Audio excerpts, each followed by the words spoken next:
जो मैंने +3 second phase को अपेक्षा करिसेंती सेमाने भिडियोटी को शेष पर्यंत देखंतु कारण मुझे भिडियो माध्यम आपण मानक जणाइबी जदि आपण मानकर मन पसंदर कॉलेज फेज 1 रे आसी नाही जदि आपण माने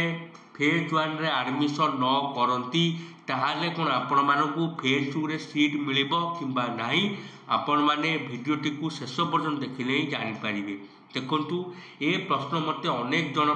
पचारिथिले जे सार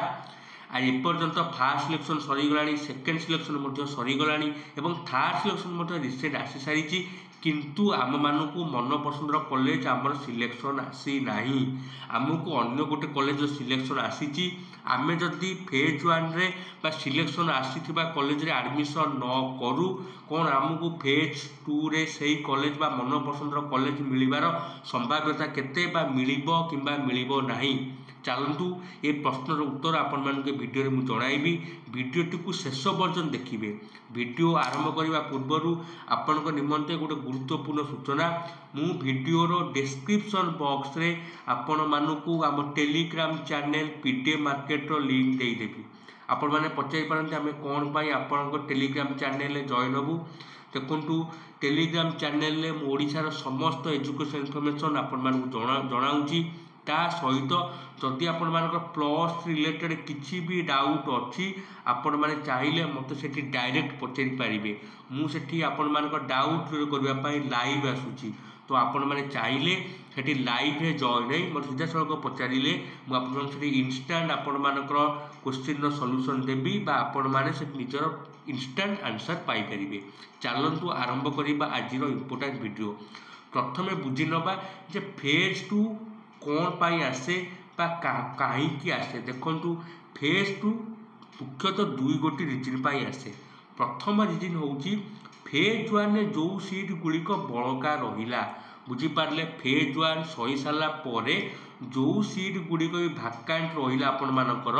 से सीट गुड़िक मैक्सिमम टाइम फिल करने फेज 2 आसे बुझीपारे।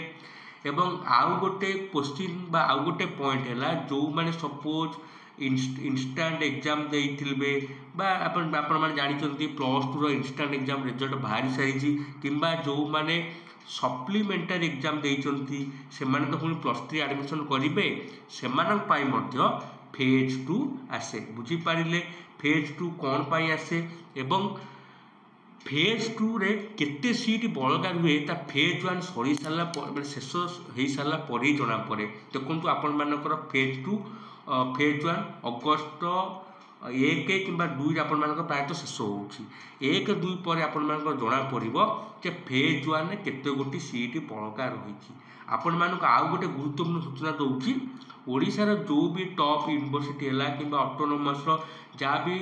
इम्पोर्टाट ऑनर सीट रहा सब्जेक्ट सीट है से कॉलेज में मैक्सिमम सीट मैंने फिलअप हो जाए बहुत कम सीट भाकांट रहे बुझीपारे जहाँ भी आपण मान सीट भाकांट रहे प्राय डिग्री कॉलेज मानक भाकांट रहे बुझीपारे कारण आपण जमी आडमिशन इच्छा कर अनेक पिला भी आडमिशन इच्छा करेंगे तो से केस मैक्सिमम यूनिवर्सिटी ऑटोनोमस भल भल कॉलेज गुड़ाकर सीट फिलअप हो जाए हुए तो जो भाकांट सीट सेकेंड फेज में हुए मे भी गोटे थाईपे 2टा थाईपे 3टा थाईपे 4टा थाईपे 5टा थाईपे एमतीक भी भाकांट न थाईपे जीरो भाकांसी भी थाईपे तेणु सेकेंड पेज रे केते सीट मिलिबो बा केते सीट भाकांट रहिबो ताहा पूर्व किछि प्रेडिक्शन बा भविष्यवाणी करहब नाही। तेणु आपण मानक आउ गोटे कथा मुझे जन दूसरी जदि आपण मानकर फेज 1 रे एडमिशन होइछि आपण माने एडमिशन कराई नियंतु मन रखंतु जदि आपण मानकर फेज 1 रे हुए तो आपण मानक मन पसंदर कॉलेज किंबा सब्जेक्ट न मिली थाई पारे किंतु आपण माने एडमिशन कराई नियंतु। आपण माने पचारि पारती जे एडमिशन न करे मोर कौन हम देखु सपोज आपण माने फेज 1 रे एडमिशन कले नाही बुझीपारे आपण फेज 1 एडमिशन कले ना जदि फेज 2 रे आपण मानकर सिलेक्शन नहला तो आपण माने कौन करेंगे मो कथा ध्यान सहित बुझंतु आपण माने फेज 1 एडमिशन कले ना जदि फेज 2 रे आपण मानकर कौन सी कॉलेज भी सिलेक्शन आसले ना कारण फेज 2 रे सीट कम थाए प्रथम कथा देन बहुत गुड़े एक्सट्रा पिला भी आप्लाय करते जमी जो मैंने फास्ट फेज्रे जो मैंने आप्लाय कर नथिले किंबा जो मानकर कौन कारणवश से आडमिशन कर इंस्टाट और सप्लीमेंटारी पिला भी आड होती प्लस सीट भी बहुत कम थाए से केस रे कंपटीशन बहुत हाई हो जाए एंड गोटे टाइप गैम्बलिंग से सृष्टि हुए सीट थी दुईटा पिला आप्लाय करते 10,000 भाया पिला दुईटा सीट पाई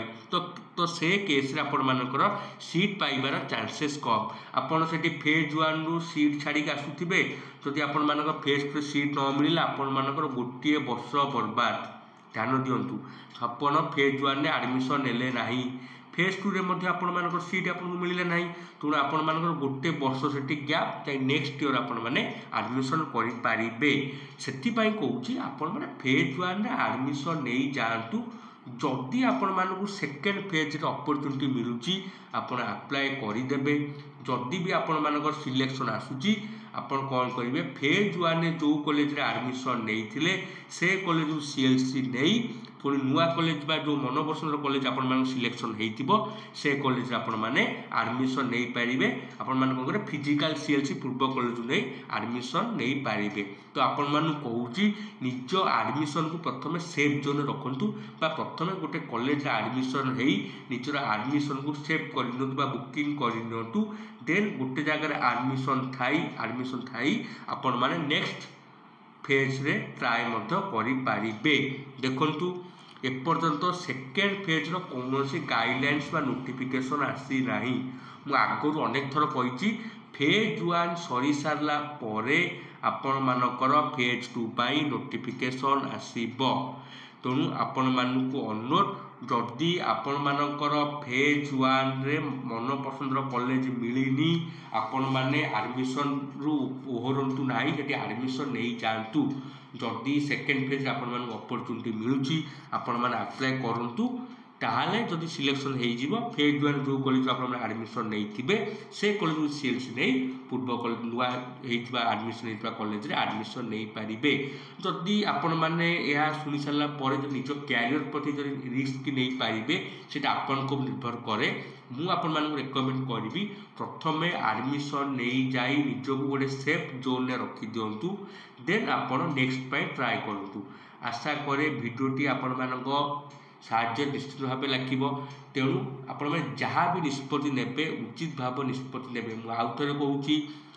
फेज 2 रे सब बेले निजको सेफ जोन रखी नेक्स्ट जहाँ भी करेंगे करूँ कारण जब आप फेज 1 रे छाड़ी दौरान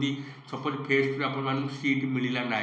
थे भावतु आपण मान अवस्था से कौन हो आशा करे भिडियोटी आपन भल लगी भिडियो माध्यम मुझे गोटे केस स्टडी विषय जनई जहाद्वारा आप निज कैरियर प्रति सचेतन हो पारे आशा करे भिडियोटी आपण निज सांग सहित शेयर करेंगे धन्यवाद।